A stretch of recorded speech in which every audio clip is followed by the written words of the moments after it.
Hi everyone, you are now tuning in to Vonti Talks with Filmmakers Podcast. We present our final discussion with our special guest, Director of Photography Kate Phelan. We hope you enjoy part 2 of our discussion. Thank you for joining us today.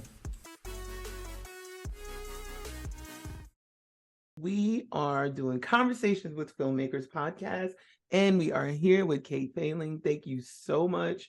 Guys, it's been amazing. We're going and going. She's answering everything in a phenomenal way, and I love it, being very transparent and honest, because this is for aspiring filmmakers, current people that are in the industry, wanting to be inspired of keeping going, and continuing to be in the industry, changing the position in the industry. Someone like her, that has done lighting, DP, cinematography work, and really enjoying the director side of it. So was this a changing of careers for you before you got into filmmaking? Well, I've never had a job, really. No, you've had a job. This is I've had a job. I've never had a normal job. Hard-ass job. Yeah, this is a hard-ass job. But I've never, I started coming to New York during my summers from college. Mhm. So I started that first PA job. I was about to start my junior year in college. So I had I had done a bunch of music videos, and I was doing, I think I worked on Kids, and that was in maybe 94, I think. And Was I that the graduated from school skateboard in movie? 93. Yeah, the skateboard movie. Oh my gosh, you said that is my favorite. Yeah. Favorite. Was a really interesting movie. I remember somebody wanted me to do like script feedback or something on a pilot. That was when I was at HBO. I was trying to change my job or something, and they were like, I'm going to challenge you, and I need you to read this and give me some notes, script notes, right? And wow, I referenced that because it was Kids. Oh yeah. I was like, Kids was my film. Guess what show it ended up being? What? Euphoria. No way. That's what it is. It did not. When I read it, I didn't realize that's what it was. I don't know if it was like the summary of it or whatever, because it wasn't called that. Yeah. Right. It wasn't called Euphoria. They had changed the title. And then years later, I looked back and I was like, wait a minute. And they were talking about the high school in there. And I said, holy crap, they asked to give script notes on freaking Euphoria. Wow, that's so interesting. But Kids, that's what I compared it to. I compared it to Kids. Yeah. I compared it to Kids, and the person immediately knew what I was talking about. Yeah. They remembered the film, and it was like, those guys were wild. They're like on skateboards, they're doing drugs, they're having unprotected sex, they're doing this, that, and the third. Yeah. But it had captured for me growing up in Brooklyn. Yeah. How it was. I think for a lot of people it captured that. And I was just arrived from the Midwest and was like, whoa, like this is intense. And I met tons of people on that movie and are still good friends with a lot. Like there was a lot of folks who I still know from that movie who are still around and still working. And I mean, that is what's nice about the community in New York, is that the people you start with, even through the first couple of years, you just continue to run into them in a way that feels very it's really great, and really it reminds you that you're kind of not out there hustling all by yourself. It's like, there are, everybody's, these communities of people, sort of, you start together and then you see everybody grow and change jobs and grow up and have kids. And, I was just for the first time, I went to the Labor Day parade and marched for 600. And it was fun to see people who I haven't seen in 20 years, 25 years. Is that the one in Brooklyn, you mean? Or no, it was in Manhattan. It was on Fifth Avenue. We walked from 45th uptown. So wow, that's amazing. Yeah, it was fun. It was fun. I have it was a good experience. I was pleased that there were a lot of women in the camera department who showed up, and it made it a lot more enjoyable. And now a word from one of our sponsors. After starting my podcast, I needed to hire the pros to market the content. Are you looking for digital success? Look no further. World Boss HQ is your strategic partner. Their experts turn your vision into a digital masterpiece. From stunning websites to powerful marketing, they've got you covered. Startups or established businesses, they are your one-stop solution. Visit worldbosshq.com. That is WORLDBOSSHQ.com, and unleash your potential today. World Boss HQ Digital Marketing. Your online empire awaits.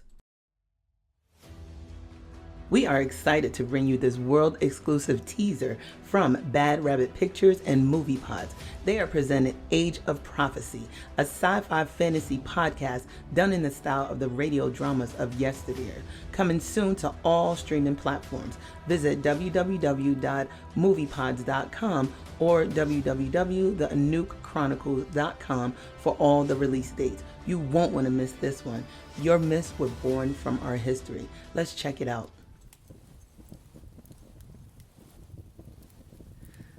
Life. A vile, messy sequence of events before we die.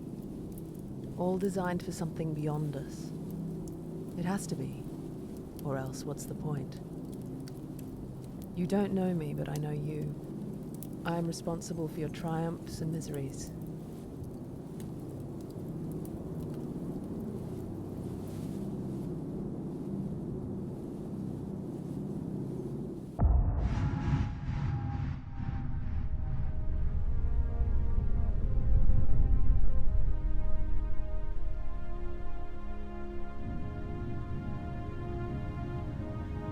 I am Zira Enlil-Zor, and to truly understand your own story, you must know mine. Your myths were born from my history.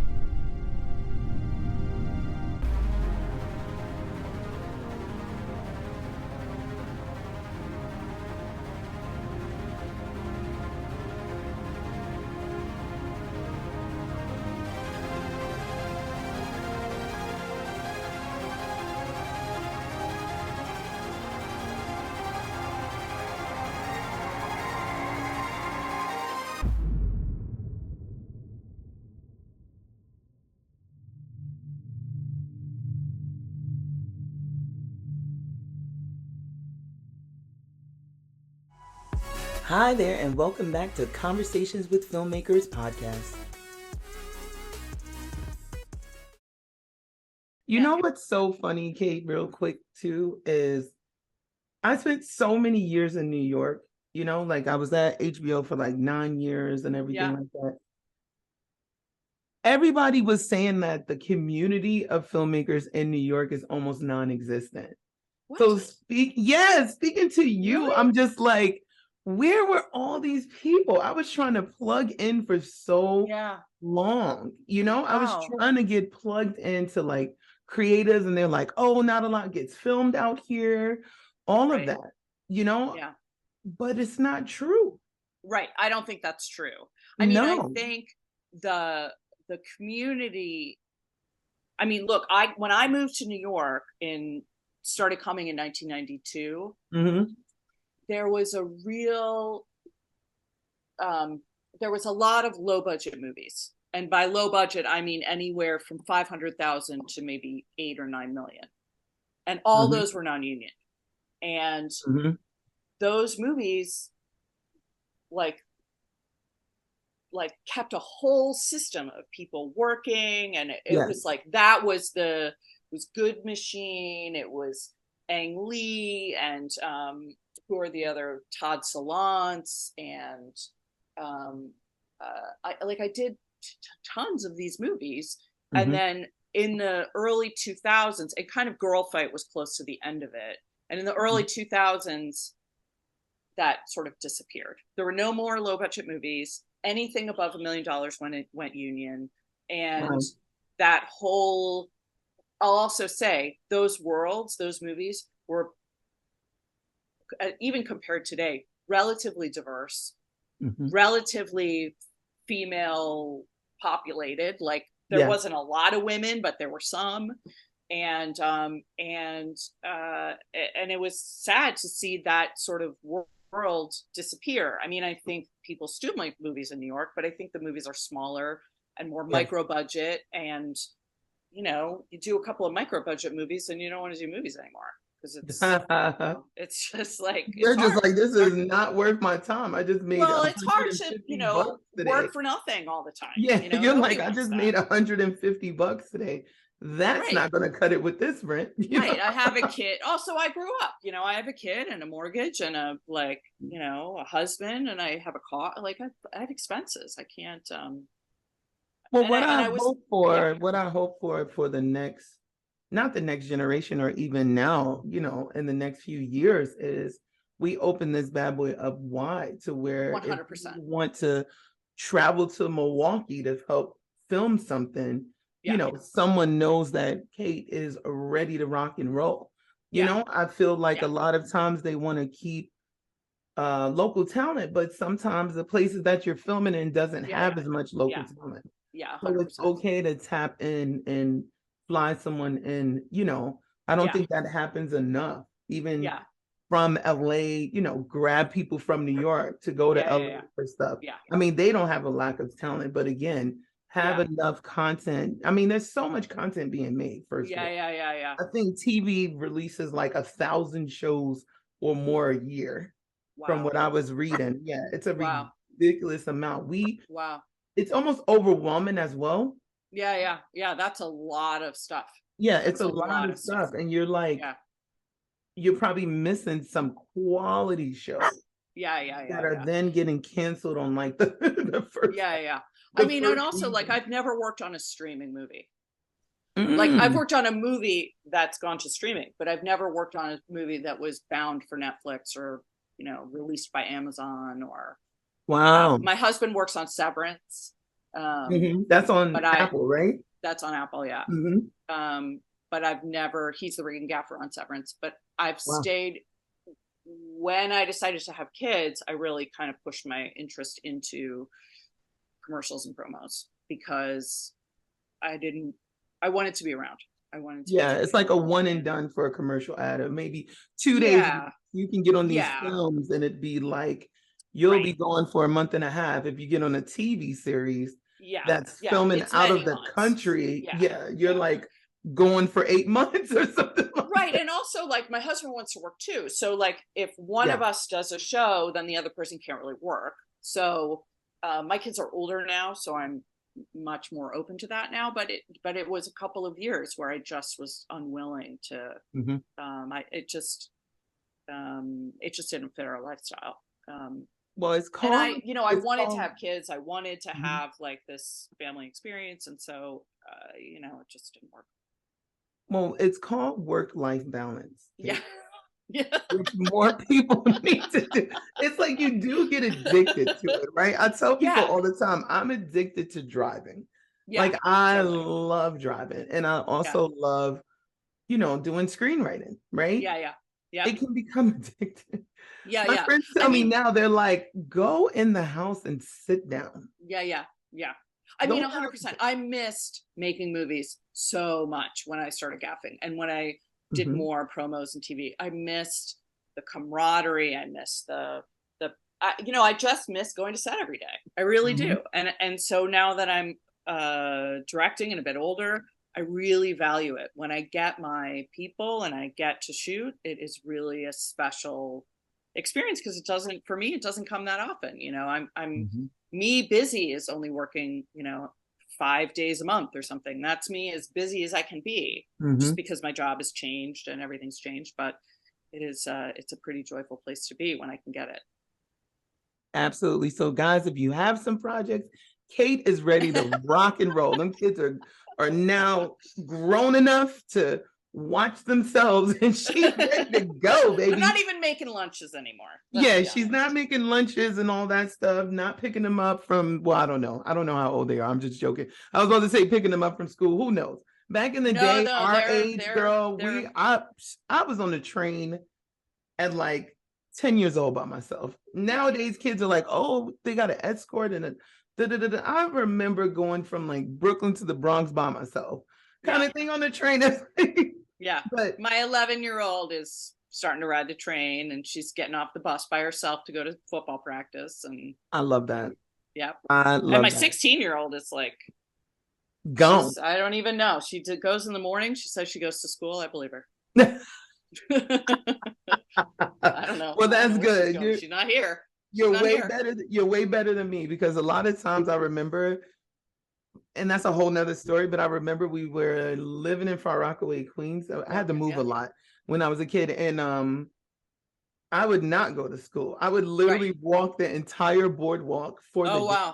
For the day. Yeah. For the day. And I don't know, it was just like, it was the decompression for me, right? Yeah, yep. And speaking of that, let me ask you, you know, how much is too much work, and how do you decompress?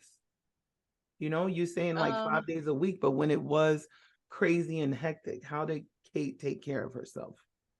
You know, that's a great question, and one I got to probably a lot later than I should have. I spent a lot of years not decompressing well, you know, carrying a lot of stress in my body, in my gut, like just worrying about stuff. And I run, I do yoga, I meditate. And I think a lot of it is also just getting to be older and realize that, you know, it's just your job. It's not anything bigger than that. And I think, I will say this, I think for women DPs and women department heads in general, there is this pressure we put on ourselves to never make a mistake, because we feel like we're lucky to be there. We need to show them that we earned this. I mean, I can talk for myself. I always felt like I needed to show them that I had earned that spot. I was more than capable, and that I was really worthy of them taking a risk of hiring me. So I internalized a lot of that stuff. And I still carry some of it with me, if I'm going to be honest, about making sure that I don't ruin it for the next woman behind me. And that comes with a lot of downsides. And it's not just the stress but it's also like, it's a really terrible way to be creative. It's a really terrible way to be open to making mistakes and finding good things that come out of it. And that really has, more than anything else, just seeing how it limits my ability to do my job well. That's been the biggest learning I've had about how my mental health and my sort of attitude needs to be in line with why I'm there. And I think that has done a lot to sort of let things go and unwind a little bit, because it is so very unconducive to a creative place. Now, an exciting message from our sponsors. When I decided to launch this podcast, I had the tools to find talent and market the show, but needed a skilled editor to bring it all to life. That's when I turned to Jacob Daly at redhawk.uk. His collaborative approach and swift revisions transformed my vision into reality. redhawk.uk, your one-stop solution for creative content services. Reach out to them. Now a word from another of our supporting sponsors, that is Realm IQ, a new AI consultancy started by film marketing veteran Kurt Doty, who has built an international team of AI mentors to help AI change management for your business. Go to www.curtdoty.co/Realm IQ. Smart people for smart adoption, creating smart worlds. Realm IQ. Book your AI workshop today. Adopt or perish. Hi there, and welcome back to Conversations with Filmmakers Podcast. I love that you're saying that, and that is so very transparent. Yeah, right? It's hard. Yeah.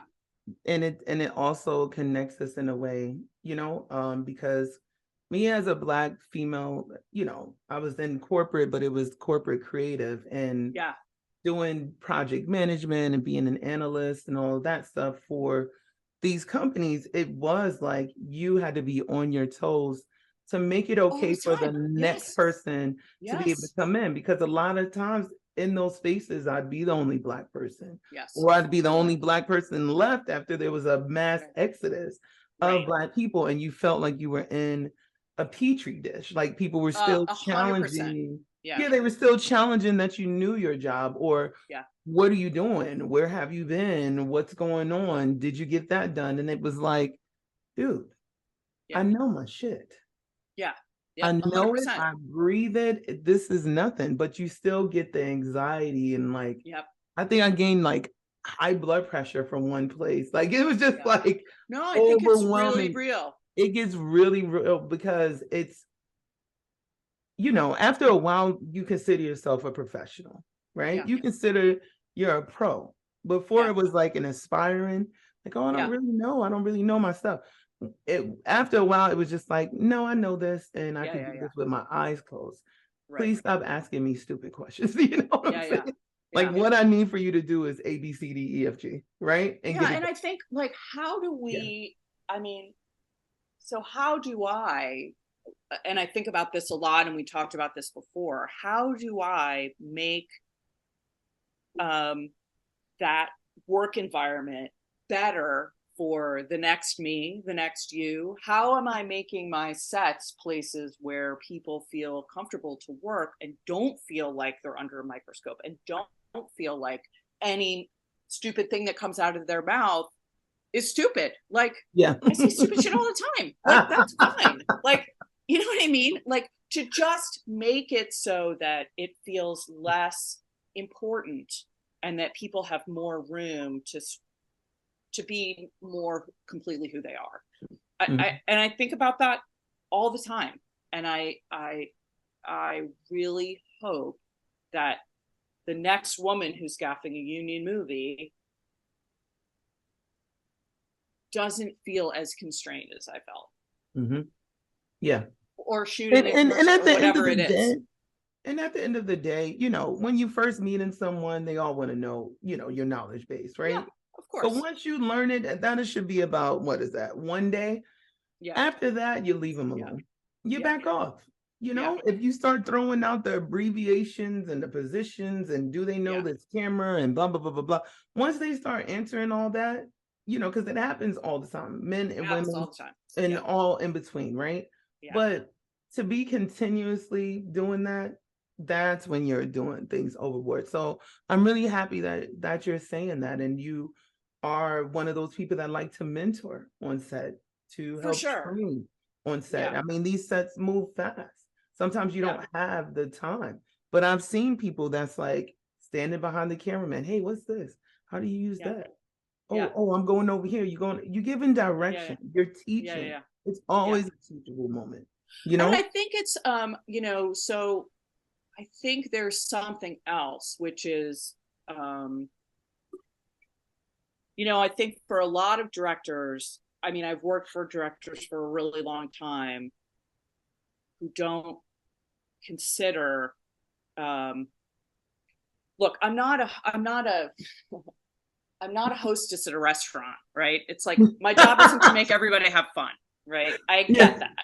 But I also feel like there is a way in which my behavior can make the experience for everyone, my clients, my PAs, my, you know, anyone who's on my job, to have a more positive experience. Yeah. I had stand-ins recently. I was shooting a Real Housewives promo, and I said to the stand-ins, can I take your picture?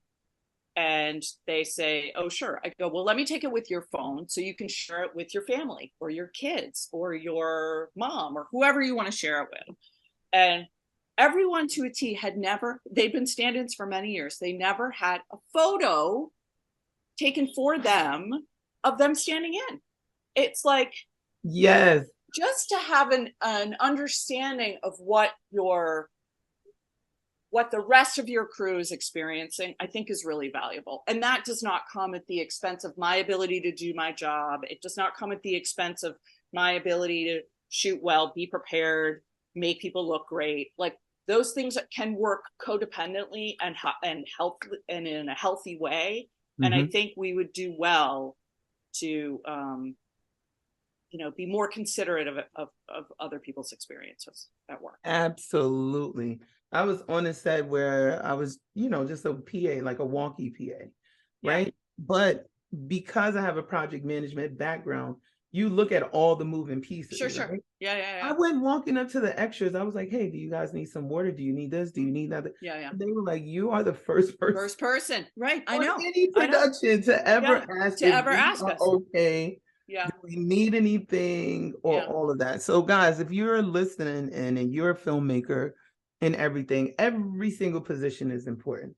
And I believe that even when I was working in corporate, I don't care if you're the janitor, the cleaner, the whatever, I'm speaking to everybody. I'm asking if they are okay, because it's a human thing to do, right? It's a human thing to do. So you got to check in. You can't be on autopilot. You can't just be floating. And some of my mentors even are high-level executives.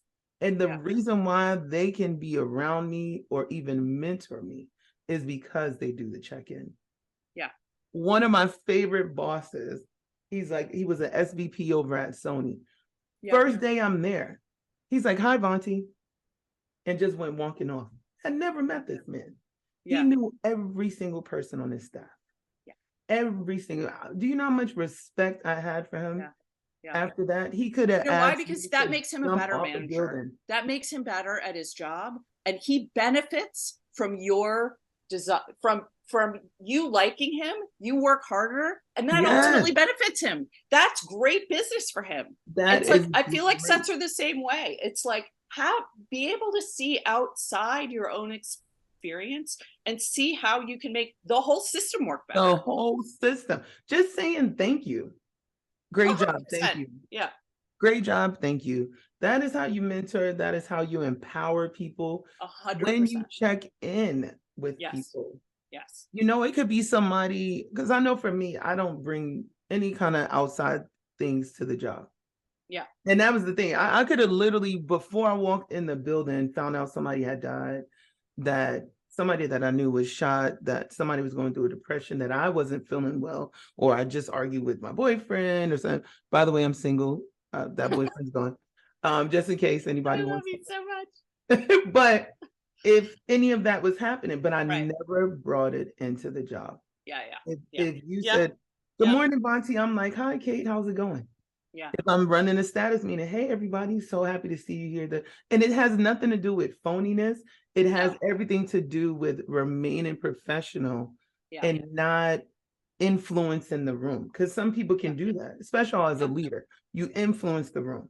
If a CEO or president or the director came in of a film, came in yelling at everybody and what the fuck and everybody's attitude is changing. And the half of them are going to shut down. Yeah. So if you are the leader, understand that you run the room. Yeah. I mean, I faced this dealing with department heads who don't like working for women. Because if I have someone who is disrespectful, and this is not unusual, this happened last year. My producer's in my ear, like, you should fire that guy. I'm like, I need that guy. I don't have another guy. Like, he's the guy for today. So you work in a way so that he continues to do his best, because I need him to be there. And I need him. It's a very interesting balance of like setting boundaries and making your day. And I think keeping an idea of why you're there, how this is going to, how do you best accomplish the task at hand? But it's really, it's complicated, but it, also honey is a lot better, you just get more bees with honey for sure. You get more bees. I spent a couple of years really screaming and being really, I tried that way and it was remarkably unsuccessful. I've learned the art of the schmooze. Yeah. I've learned the art of the schmooze. It's like people, It's like, hey, how's your day going? Oh, that is amazing. I'm so happy that you came. So listen, I'm gonna need that by Yeah, later. totally. Yeah. Yeah. And they're I just mean, like, look, I don't mind being hated. It's fine. But I just found that people worked less. yeah, they worked less. They just was Yeah. like, stay out of her way, Yeah. whatever the case may be. And oh my goodness, one thing I know for sure, and it always makes people be like, this woman is crazy. You can literally yell in my face and curse me out. I'm not gonna react to it. Yeah. Wow, I'm not. really? Yeah. Yeah. Oh God, girl. Listen, from where I was raised and came from, that does nothing for me. In a corporate Yeah. environment or on a set, it does nothing to me. It does nothing, especially if I know you can't beat me. So Yeah. I come from places that are highly violent, where if Yeah. you spoke to someone like that, you literally got into a fight with them, like Yeah. literally started Yeah. throwing up. It's like that level of violence. So being in a space that I'm supposed to remain professional and you start yelling, Yeah. No thanks. yeah, because I know I'm not going to take it outside. Yeah. So I'm going to let you get away with it, Yeah. and just talk to you in a way that's just like, listen, keep it professional, Yeah. So so good. Yeah.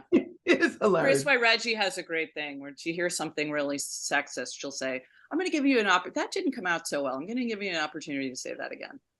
Yes, I love she's it so amazing. much. I She's love so Chris. great. She I was do on the too. show as well, which is a really good, talking about the 600 Black women and Yeah. the Amazing. unions and all of that. Really nice, sweet girl. Yeah. And it was so funny because Tough. she She's said tough. something.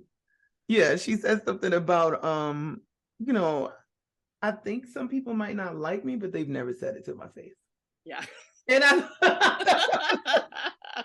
I thought that was That's all you can hope for. But guys, you I have tuned into Conversations with Filmmakers podcast. And like I mentioned, we have Kate Phelan here. She does commercial ads, but she's been in the TV, film, directing, DP, cinematographer. This woman has done it all. Look her up. If it's somebody that you want to work with her or anything, reach out and everything, but it can't be for free, baby. This lady's too much of a professional. She's been working since the 90s. Ain't no volunteering, nothing. Unless it is you're giving her a Lamborghini in exchange or paying off a mortgage or the kids' tuition or something. You have to give something back. But Kate, I want to ask you one more question. Tell me. Which I think is really good. Would you do it all over again? That's a good question. I've actually never thought about that. Yes, and Yes, and no. I'll say this. When I started, I did not think being a woman DP was a big deal. And I was pretty surprised by other people's opinions about that. And so I guess so yes, I would definitely do it again. I would be maybe a little bit more prepared for the scrutiny. Yeah, and for the challenges, and also for where my strengths really lie, and a little more self-reflective about what I wanted to do rather than what I was fighting against. And I think if I had, so that would be my only advice to 22-year-old Kate Phelan, who had a tool belt and some steel-toed shoes. I love that. Load a truck and run some cable. I think that would be the only thing. Just to be a little bit more thoughtful about what my goals were, rather than always. I spent a lot of years pretty shocked at the kind of shit I was facing, and I wish I had taken that. I don't know. That's not fair. I sort of clearly this is a complicated question for me. But you know what? This is one of those places where you should feel safe to be like transparent and you are inspiring someone out there. So it's more about, listen, you might have to be have a tough skin. You might have to realize not every location is going to roll out the red carpet and be like, hey, we're here, but it's not also a negative, it's kind of like, yes. and I it's think also, that's it. And it's also giving people awareness. Yes. Right? Yes. So now somebody coming on a film set that wants to work in that department, it could be someone listening right now and understanding like that's not how you treat people.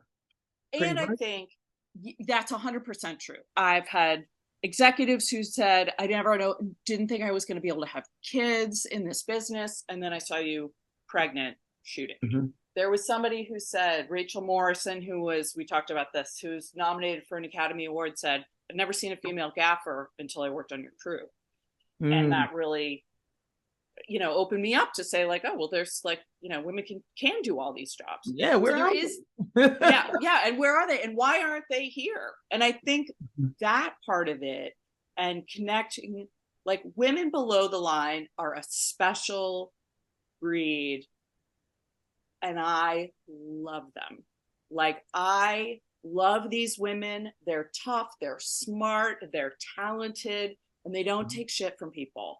And the more women I see below the line, it just fills me with so much pride and so much like this was worth it. So the flip side of like, I wish I'd known more is that, every year there's more women in the union. Every year there's more Black women in 600 Black women. Every year there's, the sets are changing, crews are changing. And man, that is a pretty amazing legacy.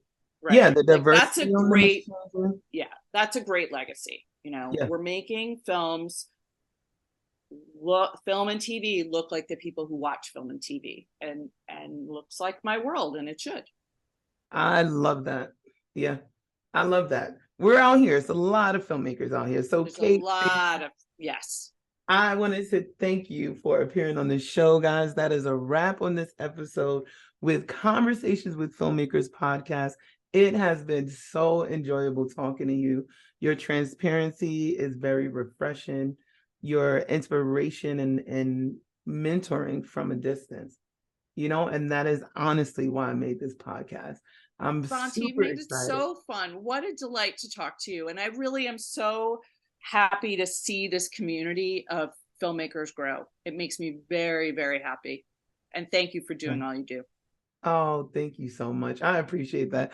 This is why I'm doing this. It just brings me joy. It makes me so excited. So good. It's every episode, I'm just like, oh, somebody else is coming on. Oh, we get to learn more, you guys. We're learning today, It's incredible. It's incredible. And we need it. We need it. We definitely need it. So thank you so much, Kate. And we will definitely be in touch. Sounds great. I look forward to it. Bye-bye, you guys. Tune in for the next one. You've just tuned into an episode of Conversations with Filmmakers podcast. We'd like to thank our guests for joining us and sharing their knowledge. This has been a production of Vonti Pictures, hosted by me, Vonti McCrae, a screenwriter and producer. We'd also like to thank Bad Rabbit Pictures for the animated content and creator of upcoming podcast Age of Prophecy, along with our sponsor, redhawk.uk, with all episodes being edited by Jacob Daly, director, producer, and a man of many talents. Come back next week as this saga continues for the Conversations with Filmmakers podcast.